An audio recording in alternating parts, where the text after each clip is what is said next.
Thank you for joining the Leadership Conversation series. My name is Rendani. I'm your channel host. Today I'm focusing on series number 6, which is about creative thinking. Before I get started, I just want to encourage you to go and buy my book, The Balance Sheet Dialogues. This book simplifies the learning and teaching of financial management and accounting. Now, if you are an educator, if you are a learner, if you are an entrepreneur struggling with financial management and accounting, this book is for you. You will never find a better book as far as this is concerned. Now, the book is available in hard copy from Group 7 online stores. There is an ebook format that can be bought from Amazon Books. Now, to get the ball rolling, creativity and creative solutions set apart is what set apart the best company from a mediocre one. It is the difference between success and failure. Show me a company that is failing, and I'll show you a company that has long ceased, a company that has long refrained from being creative in a comfort zone. Now, when you foster, as a leader, when you foster a culture of creativity, a lifestyle of creativity in your organization, in your business, you bring about improvement in the following: your bottom line. You are in business to make money. Therefore, it's important that there is a positive result as far as this is concerned. Number 2,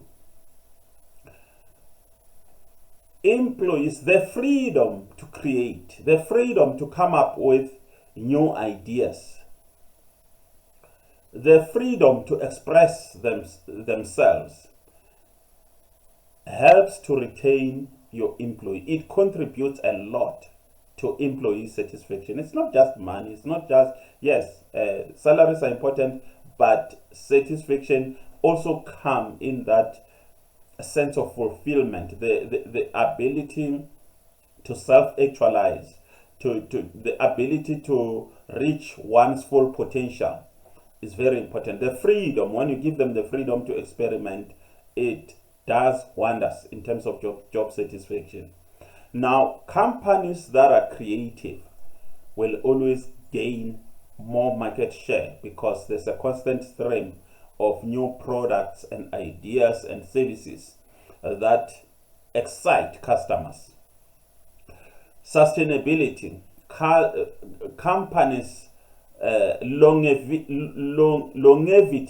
in the market environment, in the industry, is a function of the ability to rejuvenate, to reinvent yourself. Now, if you stop reinventing yourself as a company, you are as good as dead. Now, one attribute that you will require as a leader to be creative successfully is resilience and persistence, because one thing I can assure you is that you will definitely be persecuted by some who are even regarded as veteran in the field that you are trying to disrupt. They will always discourage you and say it's not going to work, it's not going to happen, it's a pie in the sky. So you will need to have staying power. You need to have a certain form of arrogance to be a successful creative person. Now, the importance of creative thinking is to be found in the following areas.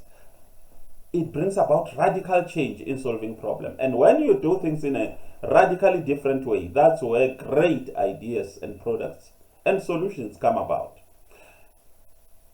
Of course, this also brings about better products that are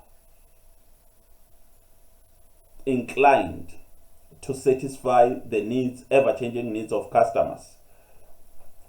It also helps your organization to adapt in difficult circumstances. Now, in the field, in the wild, I mean to say, in the jungle, they say it is not the strongest animal that survives, but the one that is able to adapt to new circumstances. The same goes for your company. This helps with customer retention because customers are always looking for new experience. Today they're excited with this feature of your product, and the next day it is old news, it is stale. They want new excitement, and they've got different needs. So the customer needs are always evolving, and so must your products always be one step ahead.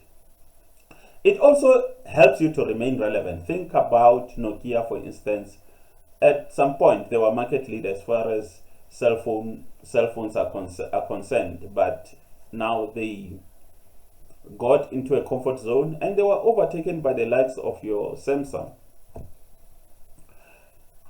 Now, the creative thinking skills do not function alone.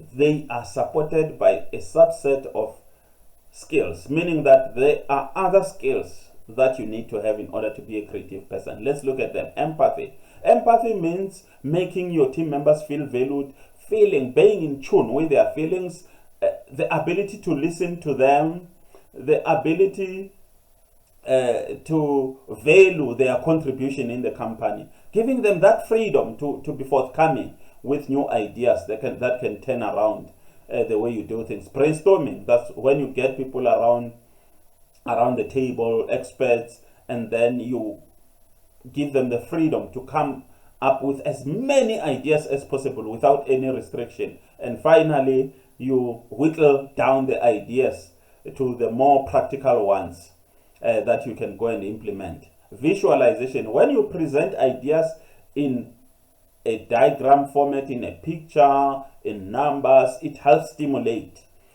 and release the creative juices. Observation, that's when you are always on the lookout, looking at problems in a different way, looking at new opportunities of doing things differently, looking at the shortcomings of the current way of doing things.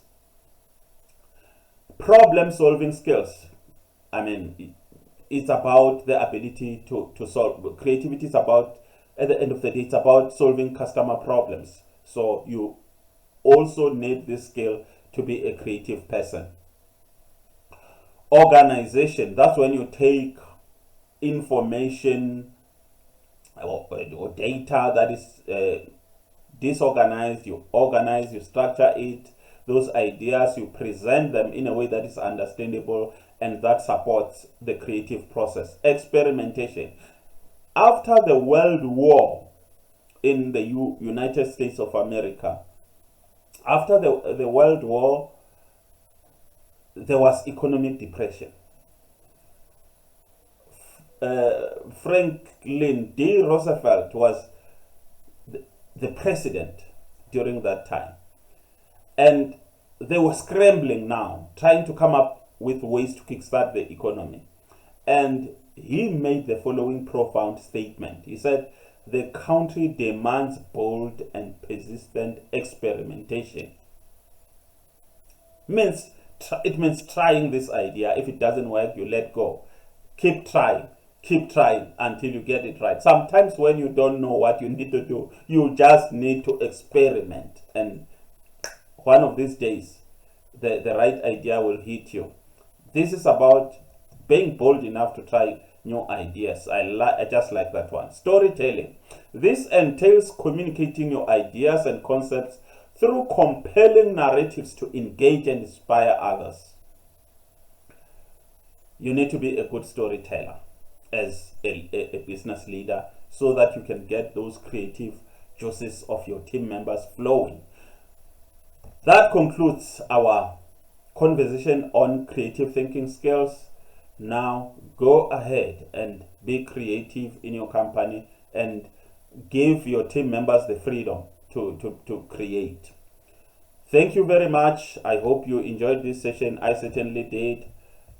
Look forward to the new podcast, which is Change Management.